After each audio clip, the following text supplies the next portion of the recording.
السلام علیکم ورحمۃ اللہ وبرکاتہ۔ درود پاک پڑھ لیں۔ اللہم صلی علی سیدنا و شفیعنا و مولانا محمد وبارک وسلم۔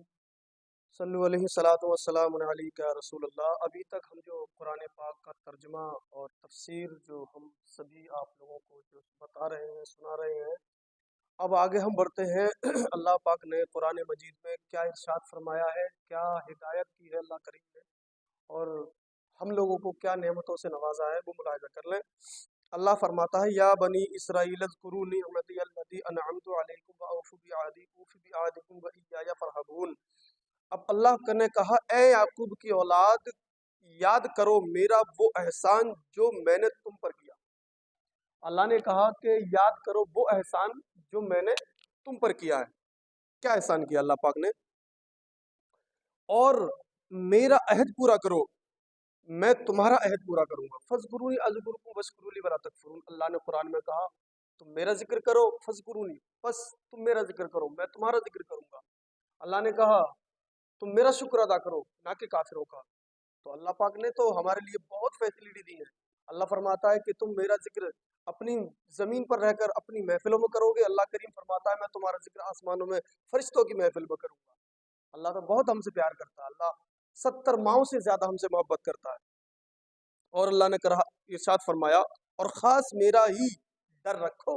اللہ نے کہا میرا ڈر اپنے دلوں میں تمہارے لیے رکھنا ضروری ہے، کیونکہ میں ہی تمہارا رب ہوں، میں ہی تمہارا پالنہار ہوں، میں ہی خالق و مالک ہوں، میں ہی غفور الرحیم۔ اللہ نے یہی ارشاد فرمایا، کیونکہ رب قدیر ہی کے سوا کوئی بھی ہمارا پالنے والا نہیں، کوئی ہمارا یار و مددگار نہیں، صرف ہمارا ایک ہی خدا ہے، ایک ہی رب ہے، جسے ہم اللہ رب العزت کے نام سے پوری دنیا جانتی ہے، خدائے کریم وحدہ لا شریک، جو کہ ہمیں اس نے کون کون سی نعمتوں سے نہ نوازا ہے۔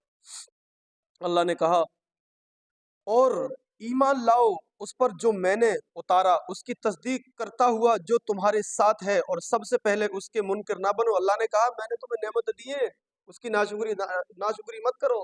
اللہ نے آنکھیں دی، ناک دی، کان دیے، سوچنے کے لیے ذہن دیا، کھانے کے لیے منہ دیا، سننے کے لیے اللہ پاک نے ہمارے لیے کان دی، دنیا کی نعمتیں دے دی۔ اللہ نے کہا ناشکری مت کرنا۔ اللہ رب العزت نے بہت ہم پہ کرم فرمایا ہے۔ اور میری آیتوں کے بدلے تھوڑے دام نہ لو۔ قرآن کو اللہ رب العزت نے جو قرآن نازل کیا ہے اپنے محبوب پر، اس قرآن کے بدلے میں کہیں ایسا نہ ہو کہ جھوٹی سچی گواہیاں دے دے کر تم اس پر لوگ تمہیں لالچ دیں، جیسے کہ آج کے دور میں اکثر ہو جاتا ہے۔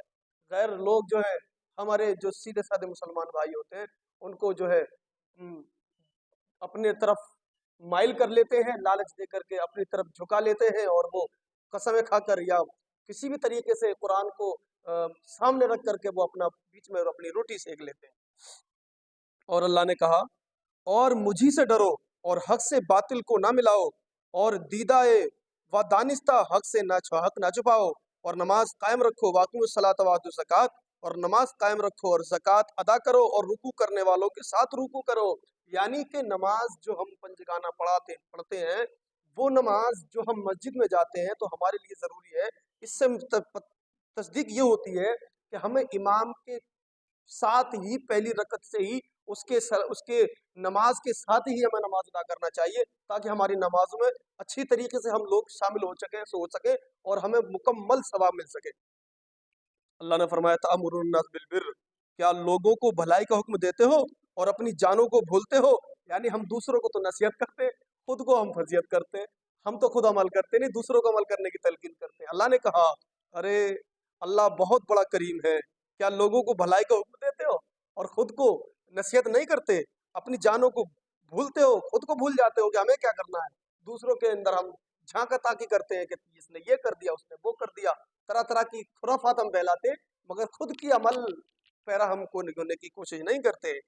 وانتم تتلون الکتاب، حالانکہ تم کتاب پڑھتے ہو، تو کیا تمہیں عقل نہیں ہے؟ اللہ نے کہا میرا قرآن پڑھ رہے ہو، تمہیں اتنی سمجھ نہیں ہے اللہ کیا کہتا ہے، مجھے کس طریقے سے رہنا چاہیے، کس طریقے سے نہ رہنا چاہیے، ہمیں سمجھنا چاہیے ماں باپ کی قدر کیا ہے، اولاد کی قدر کیا ہے، بیوی کی قدر کیا ہے، پریوار کی قدر کیا ہے، ہمیں سب چیز سمجھنا چاہیے، مگر سب بھول گئے۔